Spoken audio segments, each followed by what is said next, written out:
නමස්කාර වේවා බුදුරුවනට සැමදා බුදු හිමි සරණ යමි. නමස්කාර වේවා දම්රුවනට සැමදා සදහම් සරණ යමි. නමස්කාර වේවා සංඝරුවනට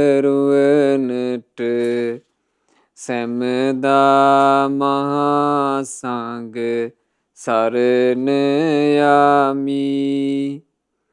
නමස්කාර වේවා තුනුරුවනට සැමදා තිසරණ සරණ යමි.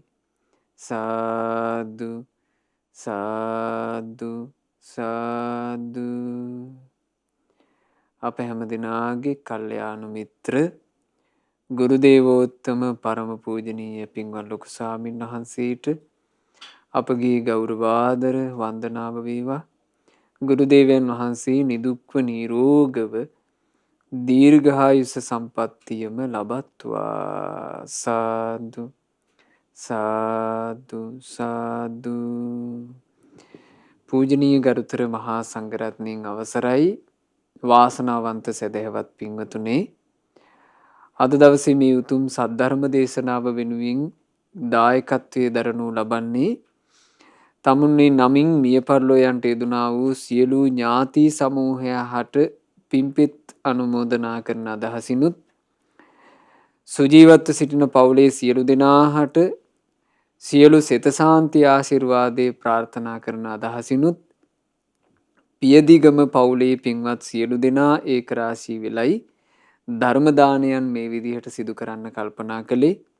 විශේෂයෙන් මිය පරලොවයන්ට යෙදුණු ගුණවති අබේරත්න වීරසේකර මෑණියන්ට, ආර්යදාස පියදීගම පියාණන්ට, සුසන්ත චන්ද්‍රසිරි පියදීගම සහෝදරයාට, ටියුඩර් අමරතුංග පියාණන්ට, බීජේ කීර්තිරත්න ඥාති සහෝදරය ඇතුළු මිය පරලොවයන්ට යෙදුණු සියලු ඥාතීන් හට පින්පෙත් අනුමෝදනා කරන අදහසිනුයි අද මේ පින්වතුන්ලා මේ ධර්ම දානමය පින මේ විදිහට සිද්ධ කරන්නේ. පින්වතුනි, මිය පරලොව යෑම කියන කාරණේ අපි හැමදෙනාගේ ජීවිතවලට පොදු දෙයක්.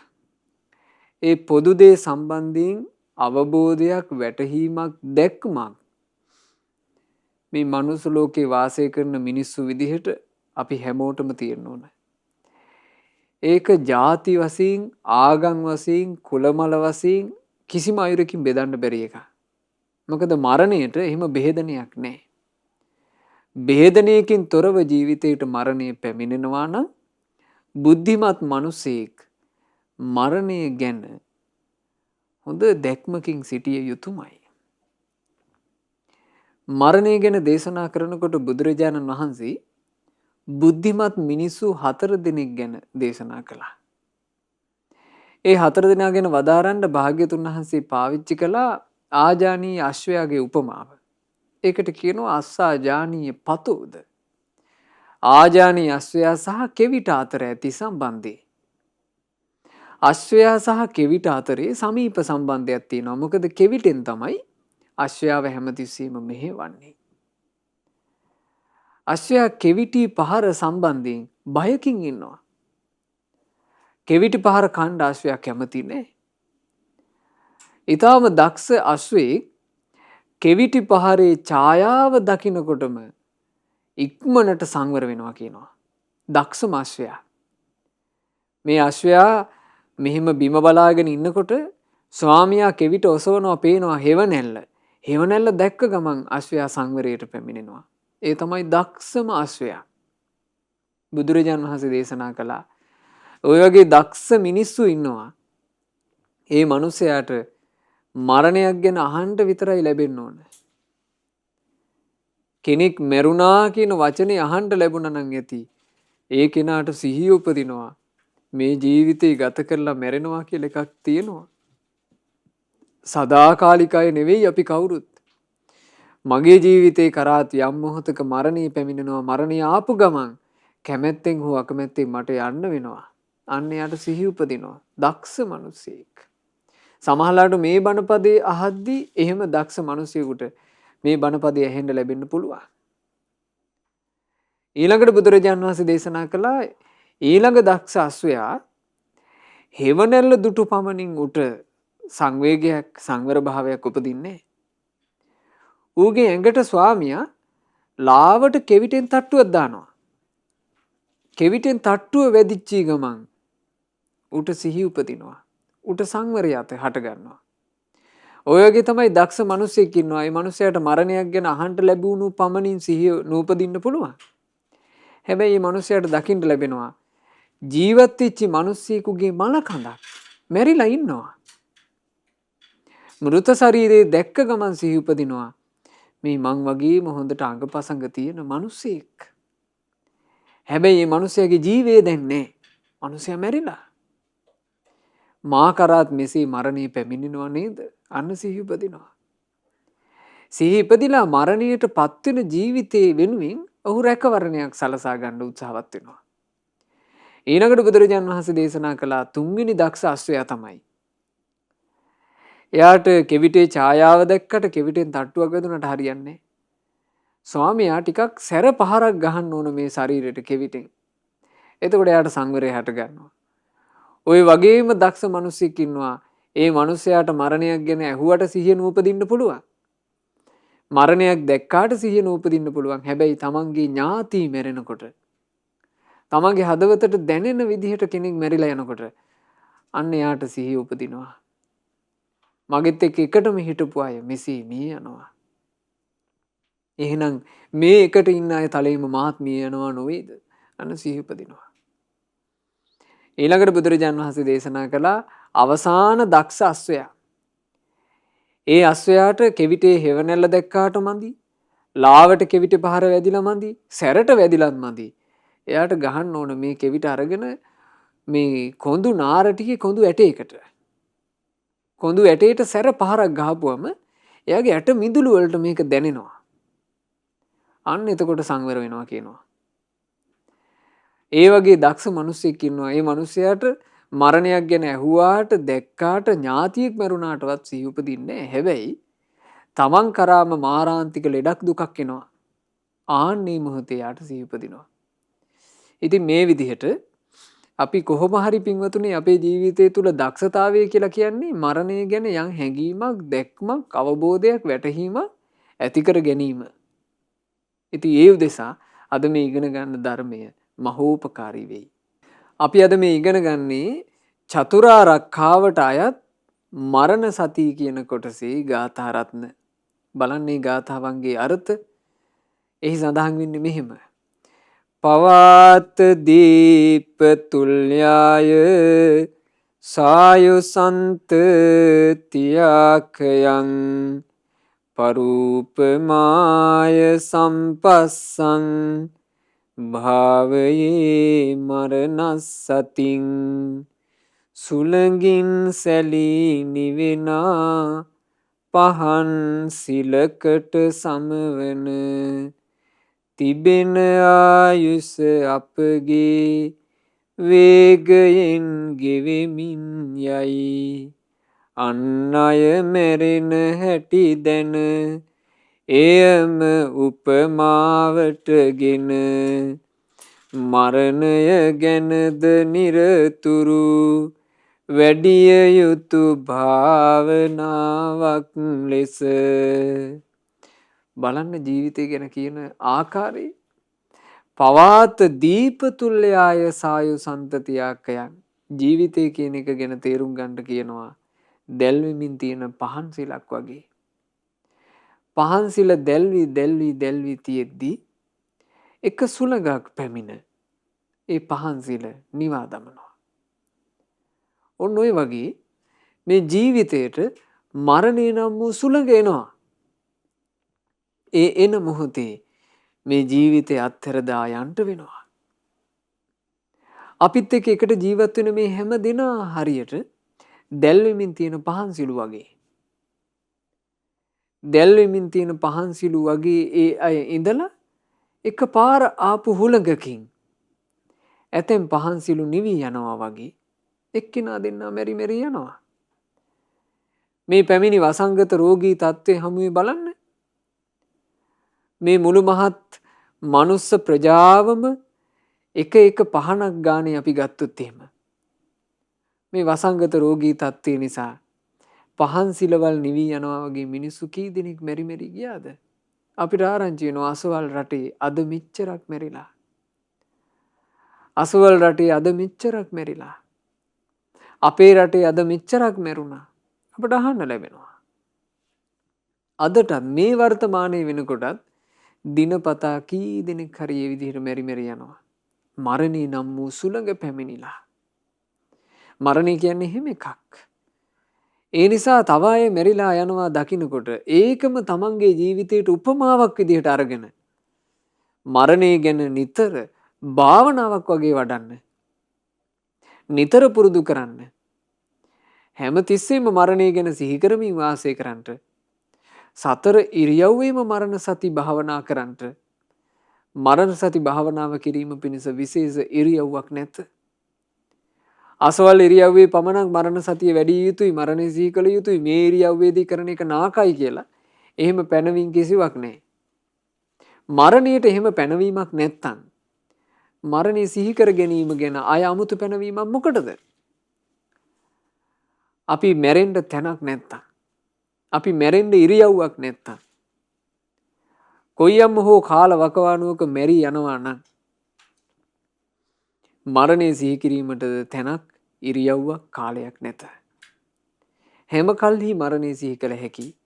එනිසා මරණය ගැන හොඳට සිහි කරන්න ඕන. තමන්ගේ ජීවිතයට මරණය පැමිණීමේ අවධානම මහා සම්පත්ති සම්පත්තා යථා සත්තා මතයිද තතා අහං මරිස්සාමි මරණං මම හෙස්සති. මහා සැප සම්පත් ඇති සත්වයෝ ලොව මිය යති. ඔවුන් මිය ගියද යම් ලෙස මාද එලෙසින් මැරී යනු ඇත. මාගේ දිවිය මත මරණය හඹා එනු ඇත. එයා සිහි කරන්න ඕන. මහා සැප සම්පත් දින මිනිස්සු පවා තමන්ගේ වස්තු සම්භාර ඔක්කොම ටික අත්හැරලා දාලා මැරිලා යනවා.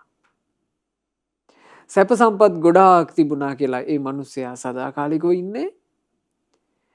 ගොඩාක් ප්‍රසිද්ධ වුණා කියලා ඒ මිනිස්සයා සදාකාලිකව ඉන්නේ. එයාගේ වටේ මහා පරිවාර සම්පත්තියක් හිටියා කියලා ඒ මිනිස්සයා සදාකාලිකව ඉන්නේ. ඒ මිනිස්සයාටම කියලා මහා ජවයක් තිබුණා කියලා ඔහු සදාකාලික වෙන්නෙත් නෑ. තමන් ලෝකය මේ තමන්ගේ යුද බලයකින් යටපත් කරගත්තා කියලා ඒ මිනිස්සයා සදාකාලික වෙන්නේ හැමෝම මැරිලා යනවා. මහා සැප සම්පත් ඇති සත්වයෝද ලොව මිය යති.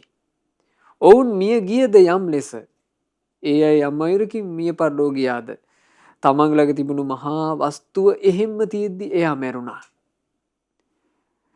තමන්ට අක්කර ගණන් ඉඩකඩම් තියෙද්දි එයා මැරුණා. තමන්ට මහා ප්‍රසිද්ධියක් තියෙද්දි එයා මැරුණා. තමන් වටේ මහා ජනකායක් සිටියේදී පිරිවර සම්පත්තිය මැද එයා මැරුණා. ඒ ඔක්කොම මෙහෙ තියෙද්දි එයා මැරිලා යනවා. එසේ මරණයට පත්වීම ගැන තමුන් හිතන්න ඕන. එයා යම් අයුරකින් මිය පරලෝ ගියා නම් මා කරාත් ওই විදිහටම මරණය පැමිණේවි. මගේ මේ ජීවිතේ මතත් මරණය ඒකාන්ත කොට හඹා එනවාමයි. අන්න සිහි කරන්න පටන් ගන්න ඕන. මේ සිහි කරන්නේ පින්වතුනි අසත්‍යයක් නෙවෙයි, බොරුවක් නෙවෙයි, සිද්ධ නොවන දෙයක් නෙවෙයි. මුලාවක් ඇතුලේ වාසය කරනවා නෙවෙයි මේ කරන්නේ. ඇත්ත ඇති හැටියෙන් සිතීම මේ මරණය හඹා එනවා කියන එක පටන් ගත්තේ කොතනකද? උප්පත්තියා සහේ වේදං මරණං ආගතං සදා මරණත්තාය ඕකාසං වදකෝ වියසති. ඉපදීම සමගමයි මාගේ මේ මරණයද සදා ආයේ. මා මරා දැමුමට ඉඩක් සොයා සිටිනා වදකයෙකුසේ. නිරතුරුව මා පසුපස මරණයයි හබා එන්නේ. අපව අත්හරින්නේ නැතුව අපේ පස්සෙන්ම යමක් එනවා කියලා කියනවා නම් ඒ කියන්න තියෙන්නේ මරණය ගැන. අතහැරීමක් නැහැ. පස්සෙන් එනවා. ඒ පස්සෙන් ඇවිල්ලා අපේ ජීවිතේ බිල්ලට ගන්නේ කොයි වෙලේද කියලා අපි කාටවත් කියන්න බෑනේ පින්වතුනි. මේ අපි ජීවිතේ ගත කරනවා මෙහෙම ජීවිතේ ගත කර කර ඉන්නකොට මේන්න මිය පරලෝ යනවා. සමහරවිට අසවල් සාදේට මං හිට අනිවාර්යෙන් එනවා. පොරොන්දු වෙනවා. මේ පොරොන්දු වෙච්ච කෙනා මෙන්න රෑ මැරිලා. මම අසවල් චාරිකාව යන්න අනිවාර්යෙන් ඔයාලත් එක්ක එනවා. පොරොන්දු වෙනවා. මෙන්න පොරොන්දු වෙච්ච කෙනා මැරිලා. මෙන්න පෙම්වතුන් පෙම්වතියෝ විවාහ ගිවිස ගන්නවා අපි අහවල් දවසට මේ කසාද බඳිමු කියලා. මෙන්න බඳින්න කලින් එක්කෙනෙක් මැරිලා. කොච්චර තියනවද ජීවිතේ මෙහෙම කියාගෙන යනවා නම්? කොච්චර තියනවද? මේ මරණය ඒම කියන එක පටන් ගත්තේ උපතත් එක්කමයි. උපත කියලා කියන්නේ අම්මාගේ කුසින් බිහිවීම නෙමෙයි. අම්මාගේ කුසේ පිරිසිඳ ගැනීම. අම්මාගේ කුසේ පිරිසිඳ ගත්ත මොහොතේ ඉඳලාම අපි යමක් උරුම කරගත්තා නම් එහෙම නැත්නම් අපේ පස්සෙන්ම යමක් හමාගෙන ආවා නම් ආන්නේ එකම එක දේ පින්වතුනි මරණයයි. අම්මාගේ කුසේ පිරිසිඳ ගන්න ඇතැම් දරුවෝ අම්මගේ කුස ඇතුලේ දස මාසයක් ඉන්නට බැරුව යනවා අපට නොපෙනේද? හොඳට පෙනෙන්නට තිබේ. මරණය එසේද පැමිණේ. ඇතැන් අම්මලා දරුවා කුසේ පිරිසිඳ ගත්තට පස්සේ දරුවා සම්බන්ධයෙන් නොයෙක් හීන මව දරුවා සම්බන්ධයෙන් නොයෙක් අයුරින් ලකලැහැස්ති වෙවි.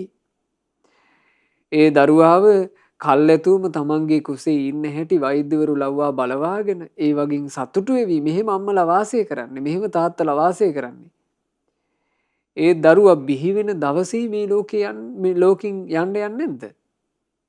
කොච්චර එහෙම සිද්ධ වෙනවද? උපදින දවසේ අම්මා තාත්තා දෙන්නාගේ ප්‍රාර්ථනා ඔක්කොම බොඳ කරලා දාලා ඒ දරුවා මැරිලා යනවා. අපි සමහරවිට දැකලා තියෙනවා.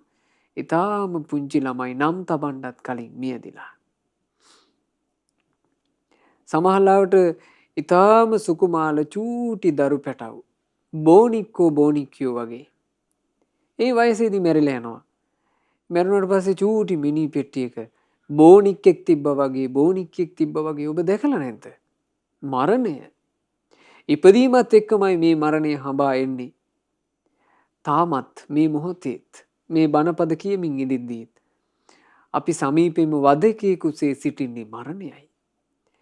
ඊසකං අනිවත්තන්තං සතතං ගමනුස්සුකං ජීවිතං උදයා අත්තං සුරියෝ වියධාවති. මොහොතකුත් නැවතී නැති නිති ගමනටම වෙහෙසෙන උපන්දා සිට දිවියද නොනැවතී යයි මරණෙට. පෙරදිගින් උදාවන හිරු නොනැවතී යයි අවරට.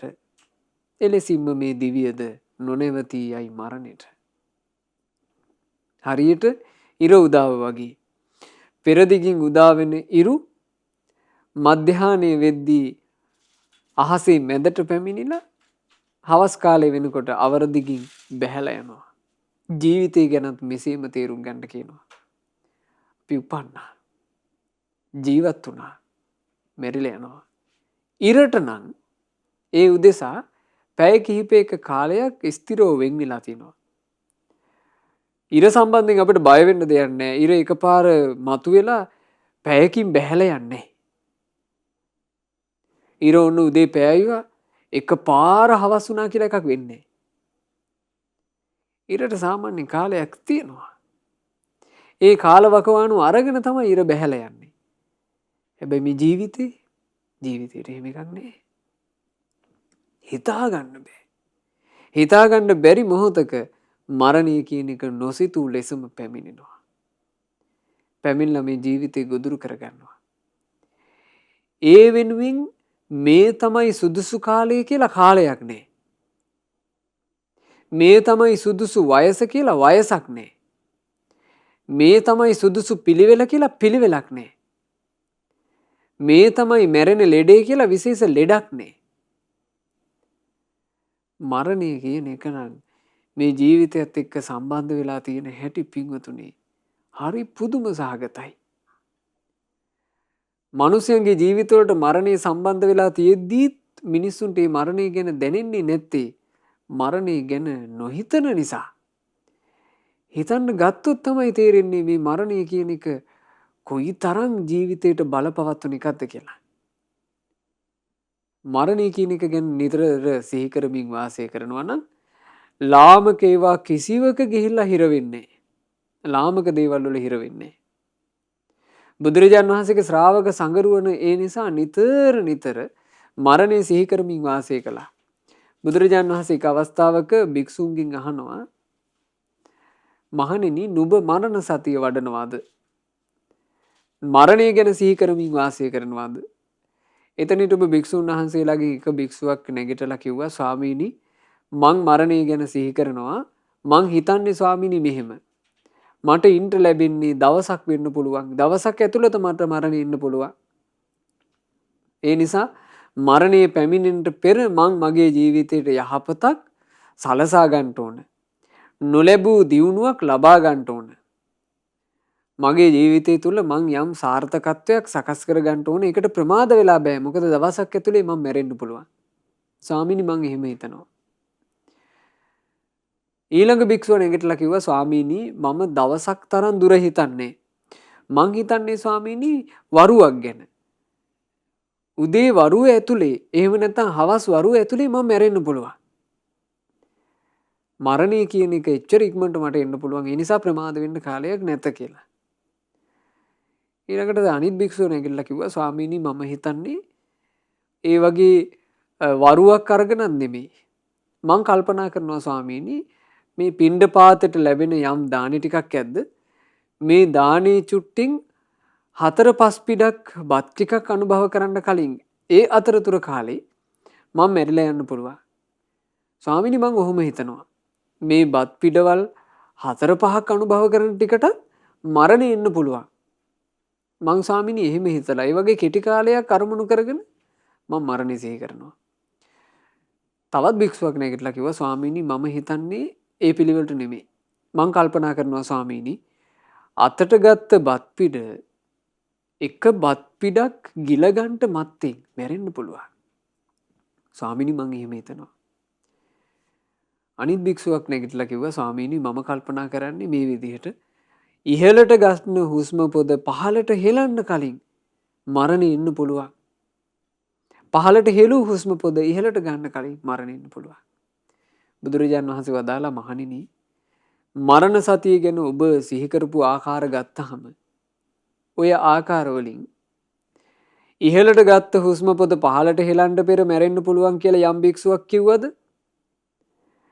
අතට ගත්ත බත් පිඩ ගිල ගන්න කලින් මැරෙන්න පුළුවන් කියලා යම් භික්ෂුවක් කිව්වද? ආන්ගේ භික්ෂුන් හිතන පිළිවෙලට නම් කියන්න පුළුවන් ප්‍රමාද නැහැ කියලා.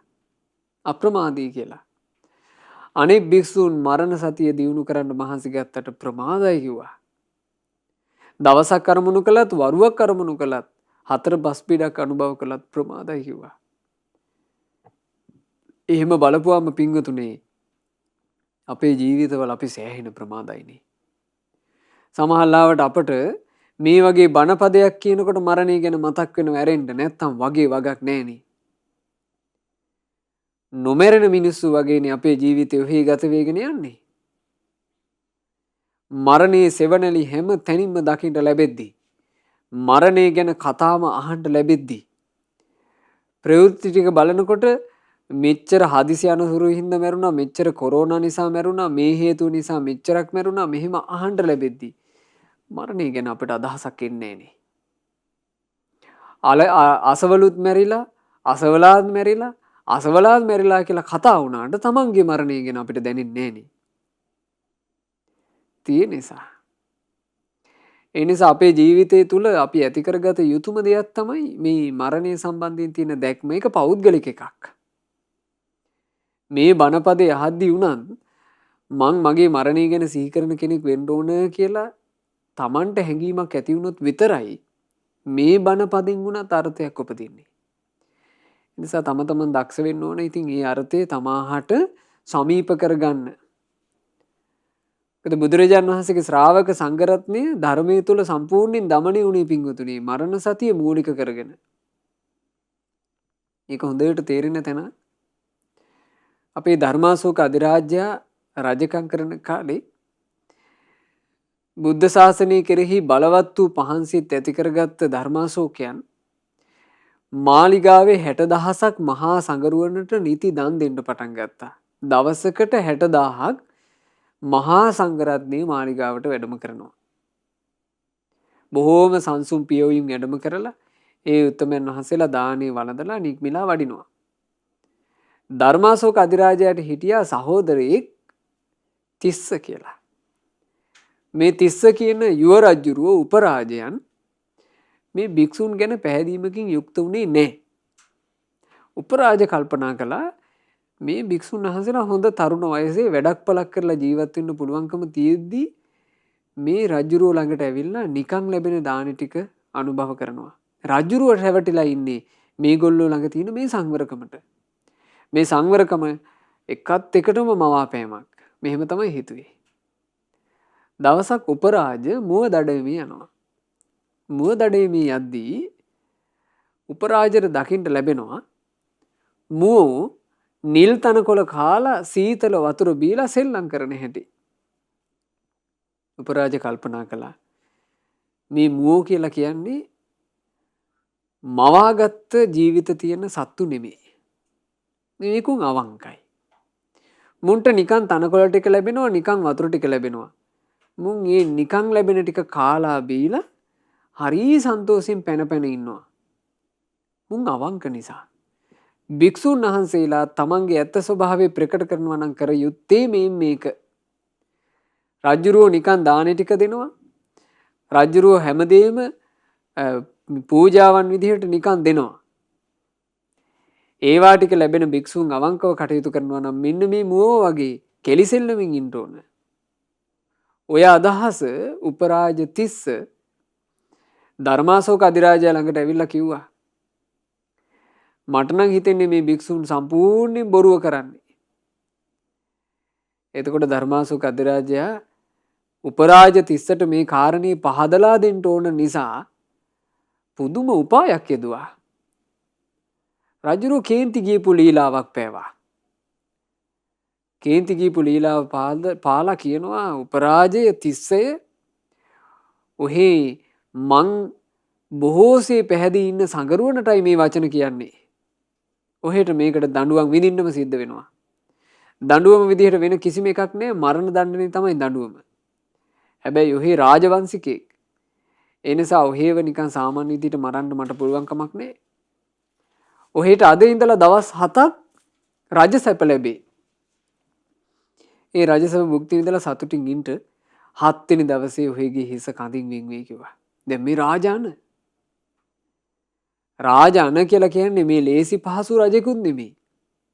ධර්මයේ කෙරෙහි පහන්සිත් ඇති කරගන්න කලින් චණ්ඩාශෝක කියලා ප්‍රසිද්ධ වෙච්චි මුළු මහත් දඹදිවම ඒකච්ඡත්‍ර කරපු මහා කුරුරු යුද්ධ දහස් ගාණක් කරපු රජෙක් මේ ඉන්නේ. ඔහුගේ වචනය ගැන උපරාජයන්ට කොච්චර බීතියක් හටගන්න ඇතිද? හොඳටම බය වුණා. දවස් 7 ගෙවුණා. ඒ දවස් 7 ධර්මාශෝක අධිරාජයා සිංහාසනයට ගොඩ වුණේ. සිංහාසනේ වාඩි වීමේ අයිතිය තිබුණේ උපරාජට. ධර්මාශෝක අධිරාජයාගේ රාජ භෝජන ඔක්කොම ටික වෙන් වුණේ උපරාජට. ධර්මාශෝක අධිරාජයාට හිටපු අන්තපුර බිසවුරු වෙන් වුණේ උපරාජට. ඔක්කොම සැප සම්පත එයාට ලැබුණා. දවස් 7 ගත වුණාට පස්සේ ධර්මාශෝක අධිරාජයා සිංහාසනේ වාඩි වෙනවා. වාඩි වෙලා සේවක ජනයා එමතුවා. උපරාජ තිස්සයාව කැඳවාගෙන ඉන්න කිව්වා. දේවයිනී උපරාජ තිස්සයන් හට නම් තමන්ට තනියම ඇවිදගෙන ඉන්න පුළුවන් කමක් නැහැ. හොඳටම දුර්වලයි. ධර්මාශෝක අධිරාජයා සිනහසිලා කියනවා එසේනම් ඔසවාගෙන හරි වරෙව් කිව්වා. එතකොට පොඩි යහනක මේ උපරාජ තිස්සව තබාගෙන සේවක ජනයා උස්සගෙන ආවා. කෙඳීරි ගානවා. හොඳටම කෙට්ටු වෙලා. දවස් 7කට කලින් දකින්න ලැබිච්ච කෙනා හාත්පස වෙනස් වෙලා වැහැරිලා ගිහිල්ලා. ධර්මාශෝක අධිරාජයා සිනහසිමින් අහනවා උපරාජය ඔහෙට නිකං රාජ භෝජනම ලැබුණානේ.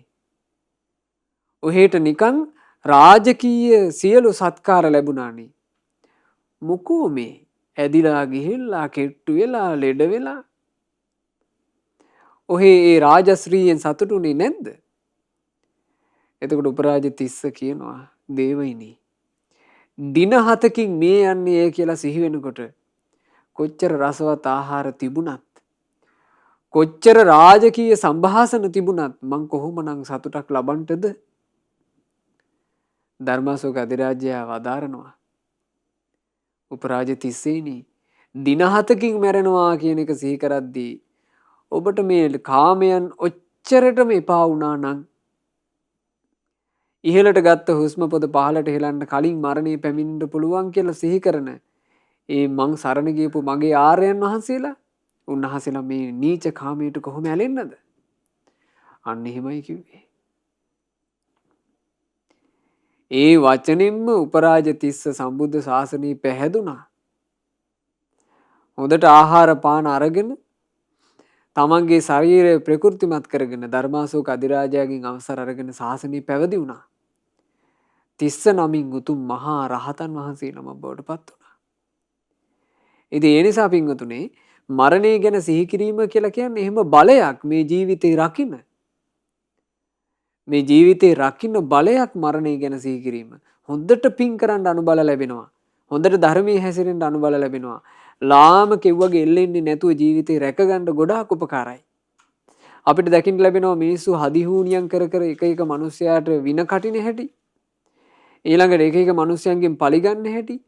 තමන්ම මුදුනා වෙන්න දඟලන හැටි මේවා දකින්න ලැබෙනවා. මේ ඔක්කොටම හේතුව තමන්ට මරණය ගැන හැඟීමක් නැතිකම.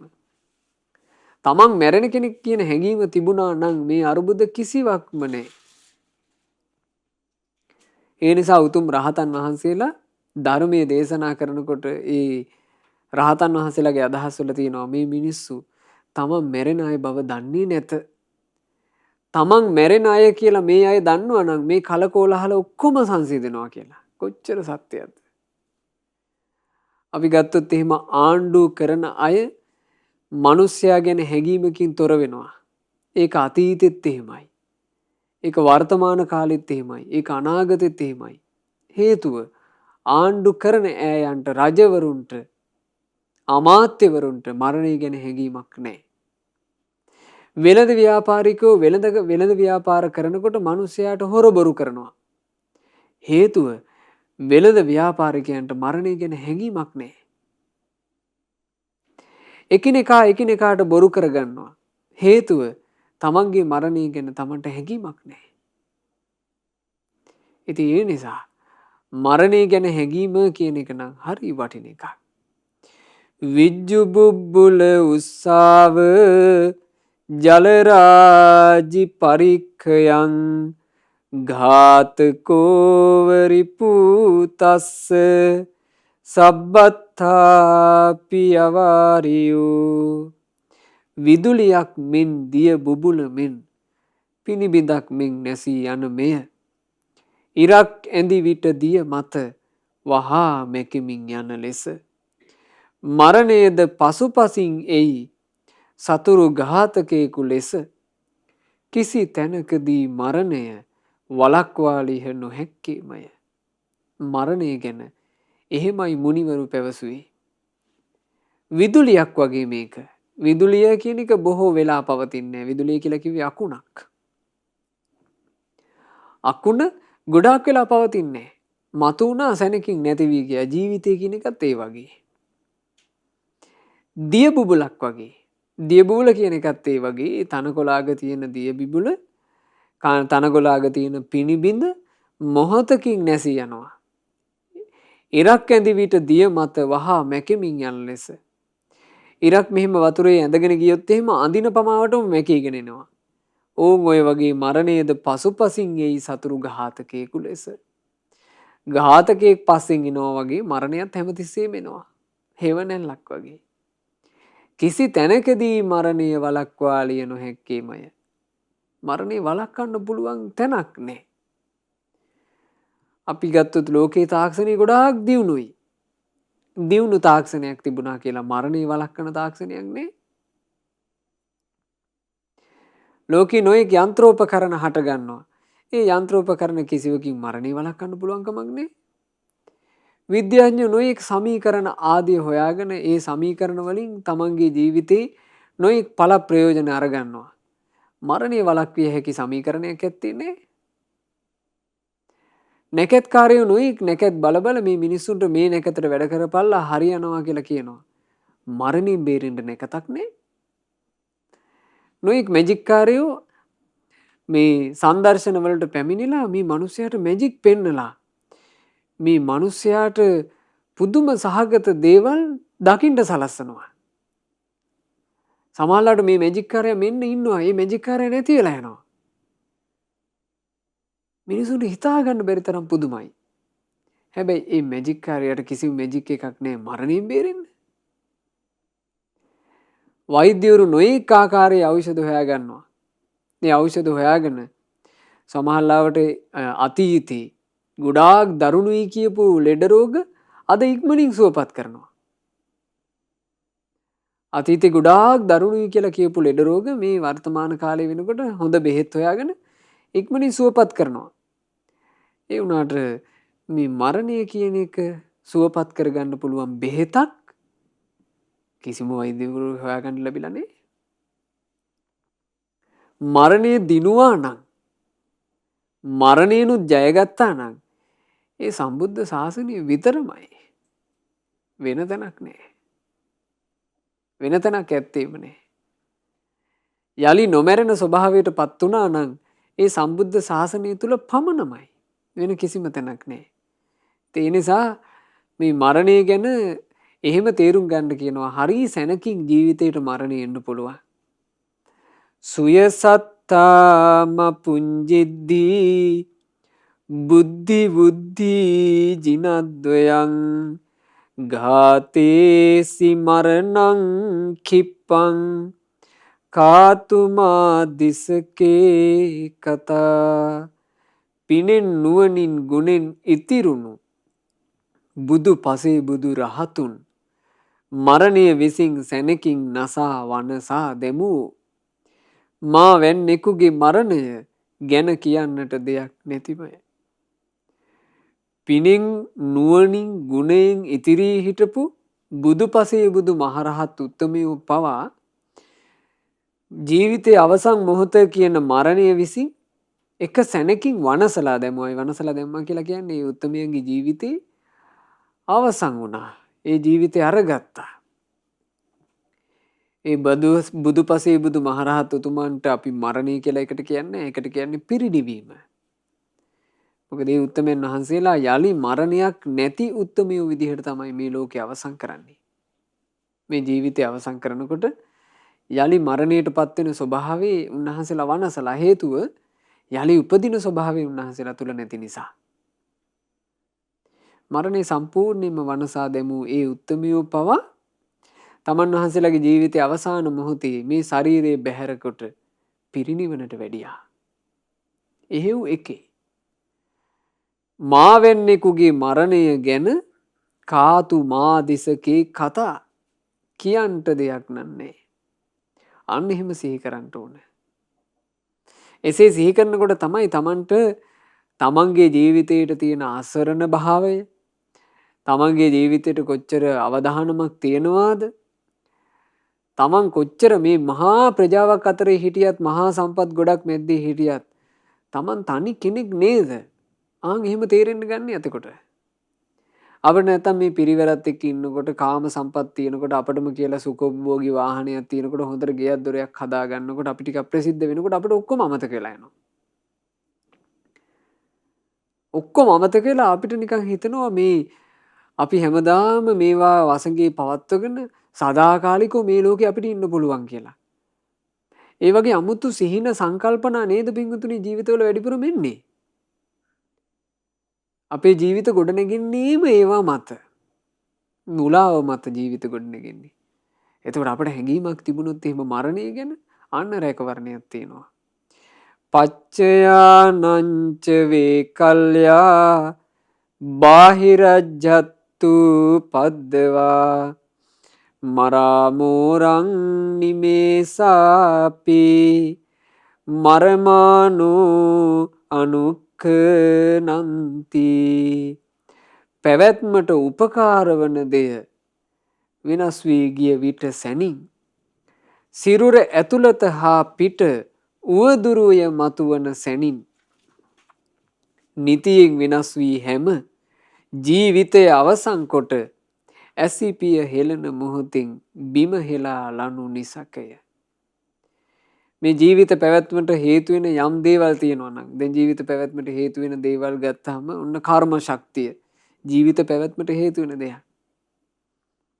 අපි අරගෙන ඇවිත් තියෙනවා නම් යම් කර්ම ශක්තියක් මේ පණකෙන්ද රඳා පවත්ව ගන්නට ඒක තමයි අපි මේ ජීවත් වෙන්න හේතුව. ඇතැම් අය අඩු වයසින් මැරිලා යනවා හේතුව කර්ම ශක්තිය. ඒ අයට තියෙන්නේ ආයුෂ වැඩි කල් පවතින විදිහේ කර්ම ශක්තියක් නෙමෙයි. එයාලගේ කර්ම ශක්තිය විසින් අඩු ආයුෂෙන් අරන් යන්න තමයි හේතු වෙලා තියෙන්නේ. ඉක්මනින් මැරිලා යනවා. බුදුරජාණන් වහන්සේ දේශනා කළා සංසාරේ ප්‍රාණඝාත කරපු කෙනා මරණින් මත්තේ දුගති ලෝකයේ ඉපදිලා යලි මනුස්ස ලෝකයේ වගේ සුගතියකට ආපුවම වැඩි කල් ඉන්න බෑ. ඉක්මනින් මැරෙන්න වෙනවා. අන්න හේතුව. හදිසි අනතුරු වලින් අපිට පේනවා කට්ටිය මේ හොඳට ඉන්නවා ඊළඟ මොහොතේ මැරිලා යනවා. පැවැත්මට හේතු වෙන දේ නැති වෙලා ගියපු ගමන් සිරුරේ ඇතුළත් පිටත් කියන දෙකේම උවදුරු හට ගන්නවා. ඒ හට ගන්නා උවදුර විසින් මේ ජීවිතේ තොර කරලා දානවමයි. ඒ නිසා ඒ ජීවිතේ තොර කර දැමීම කියන එකට අපිට මුහුණ දෙන්න සිද්ධ වෙනවාමයි. ඒක නවතින්නේ නෑ. නැවැත්මක් නෑ. දහරාච මහන්තාච යේ බාලා යේච පණ්ඩිතා බුදුරජාණන් වහන්සේ දේශනා කළේ බාල මහලු කියලා නෑ උගත් නූගත් කියලා නෑ. සබ්බේ මච්චු වසං යන්ති හැමදිනාම මරණේ වසඟයට යනවා. සබ්බේ මච්චු පරායන හැම දිනාගේම කතාව මරණයෙන් අවසන් වෙනවා. නොමැරි ඉන්න කෙනෙක් නෑ. ඉතින් ඒ නිසා එහෙම මරණය උරුම කරගත්ත ජීවිතයක් තියෙද්දි අපි කොයි කවුරුත් මරණය ගැනම නිරන්තරයෙන් සිහි කරන්න ඕන භාවනාවක් වගේ සිහි කරන්න ඕන. එසේ සිහි කිරීම කියන එක ජීවිතේට ආශිර්වාදයක් බවට පත් වෙනවා. හොඳට පින් කර ගැනීම පිණිස. ඇයි පින්වතුනේ මරණයට පත් වෙලා යනකොට යන්න වෙන්නේ මේ ජීවිතේ යම්තාක් වස්තු සම්භාර රැස් කරගත්තා නම් ඒ ටික දාලා. මේ ජීවිතේ යම්තාක් ඥාති සමූහයා හිටියානම් ඒ ටික දාලා. මේ ජීවිතේ යම්තාක් ප්‍රසිද්ධීන් ආදිය තිබ්බනම් එව්වා දාලා. ඊළඟට මේ ජීවිතේ පරිහරණය කරපු කයක් තියෙනවා නම් ඒකත් දාලා. බලන්න මරණය කියන එකේ ස්වභාවය.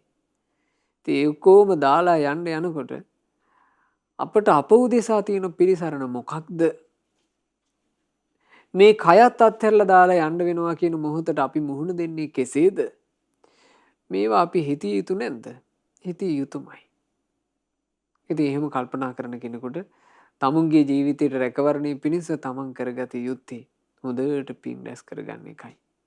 හොඳට පින් රැස් කරගත්තොත් සැලසෙන යහපත බුදුරජාණන් වහන්සේ දේශනා කළා ලස්සන ගාථාවකින්. චිරප්පවාසින් පුරිසං දූරතෝ සොත්තිමාගතං ඥාතිමිත්තා සුහජ්ජාච අභිනන්දන්ති ආගතං. දුරු රටක සුවසේ වාසය කරපු කෙනෙක් එහි සේවා කටයුතු අවසන් කොට යලි මව් රට එන කල්හි ඥාතීන් මිත්‍රයෝ හිතවතුන් එයාව ඊතා සතුටින් පිළිගන්නේ යම්සේද තතේව කත පුඤ්ඤම්පි අස්මා ලෝකා පරංගතං පුඤ්ඤානි පතිගන්හන්තු පියං ඥාතිව ආගතං. ඕන් ඔය වගේමයි යම් මිනිස්සෙක් හොඳට පින් කරගෙන දානේ පූජා කිරීමෙන්, සිල්පද ආරක්ෂා කිරීමෙන්, බණ භාවනා පුරුදු කර ගැනීමෙන්, සෑරජානන් වහන්සේලා බෝධීන් වහන්සේලා වැඳ පුදා ගැනීමෙන්, ධර්මයේ තුල හැසිරෙන්න මහන්සි ගැනීමෙන්, මව්පියන්ට අප උපස්ථාන කිරීමෙන්, නොඑක ආකාරයෙන් තමන්ගේ සිත කය වචනයෙන් යම් කෙනෙක් පින් රැස් කරගෙන කළ පින් ඇති කෙනෙක් විදිහට අස්මා ලෝකා පරංගතං, මේ ලෝකේ අත්හැර මරණයට පත් වී පරලොව යනවාද? ඔක්කොම අත්හැරලා යන යාව පිළිගන්නේ කවුද? පුඤ්ඤානි පතිගන්හන්තු පියං ඥාති වාගතං. පින පැමිණෙනවා යාව පිළිගන්ට ප්‍රිය මනාප ඥාතියා පෙරට එනසේ. ඒක තමයි රැකවරණේ. නිසා මරණය ගැන හොඳට සිහි කරන්න. සිහි කරමින් තමන්ගේ ජීවිතයට ආරක්ෂා රැකවරණ පිණිස අප හැම දිනාට පිනෙන් පිරුණු ජීවිතයක් උපදවා ගන්නට වාසනාව ලැබෙත්වා. සාදු සාදු සාදු. මේ ගෞතම සාසනය මුණ ගැහිච්ච දුර්ලභ මොහොතේ මේ ශාසන ප්‍රතිලාභය අවසන්ව අපේ ජීවිතයේ මිය පරලෝ යන්නට පෙර මේ ධර්මයේ තුලින් රැකවරණයක් සලසා ගන්න, ධර්මාවබෝධයට සුදුසු ආකාරයෙන් අපේ ජීවිත හැඩගස්වා ගන්නත් අපට වාසනාව ලැබේවා. සාදු සාදු සාදු.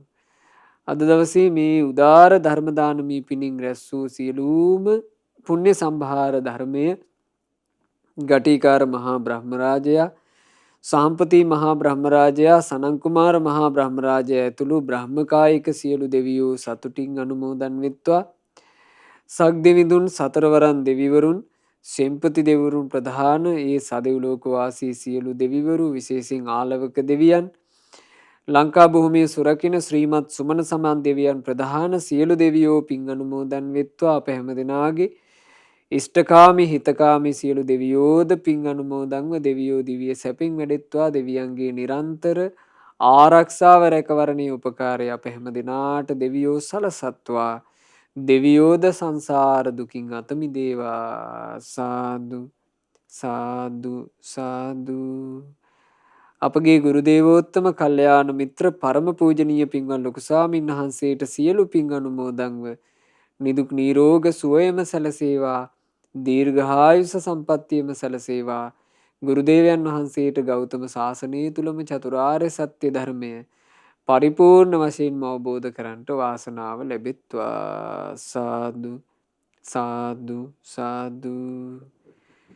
රැස් කළ උදාරතර පුණ්‍ය ධර්මයන් අද ධර්ම දානයේ සිදු කරන ඒ පියදීගම පවුලේ පින්වත් හැම දෙනාගේ නමින් මිය පරලෝ යන්ට යෙදුනා වූ පින්වත් ගුණවති අබේරත්න වීරසේකර මෑණියන්ට, ආර්යදාස පියදීගම පියාණන්ට, සුසන්ත චන්ද්‍රසිරි පියදීගම සහෝදරයාට, ටියුඩර් අමරතුංග පියාණන්ට, බීපී කීර්තිරත්න ඥාති සහෝදරය ඇතුළු ඒ නමින් මිය ගියා වූ සියලුම ඥාතීන්ට මේ සියලු පින් අනුමෝදන් වෙත්වා. පියදිගම පවුලේ ඒ වගේම වීරසේකර පවුලේ සහ අමරතුංග පවුලේ සෑම සියලු දෙනා නමින් මියගිය සියලු ඥාතීන්ට සියලු පින් අනුමෝදන් වෙත්වා. මිය පරලෝ ගියා වූ සියලුම ගුරු මව්වරුන්ටත් ගුරු පියවරුන්ටත් මේ පින් අනුමෝදන් වෙත්වා. තමන්ගේ පවුල්වල මිය පරලෝ ගොස් පින් බලාපොරොත්තුවෙන් සිටින යම්තා ඥාති හිතයිසීන් වෙද්ද ඒ සියලු දෙනාහට මේ සියලුම පුණ්‍ය ධර්මය අනුමෝදන් වෙත්වා. අනුමෝදන්ව ඒ අයගේ පරලෝ ජීවිත ඒකාන්ත වශයෙන්ම සුඛී සුවපත් භාවයට පත්වෙත්වා. සසර ගමනේ සුගතිගාමී ජීවිතම ලැබෙත්වා. කලන මිතුරු ඇසුර ලබාගෙන ගෞතම සාසනය තුල ධර්මාවබෝධයේ පිණිසම අපගේ ඥාතීන්ට මේ පින ඒකාන්ත වශයෙන්ම හේතු වෙත්වා, වාසනාව වෙත්වා කියන අදහසින් පින්පෙත් අනුමෝදනා සිදු කරන්න.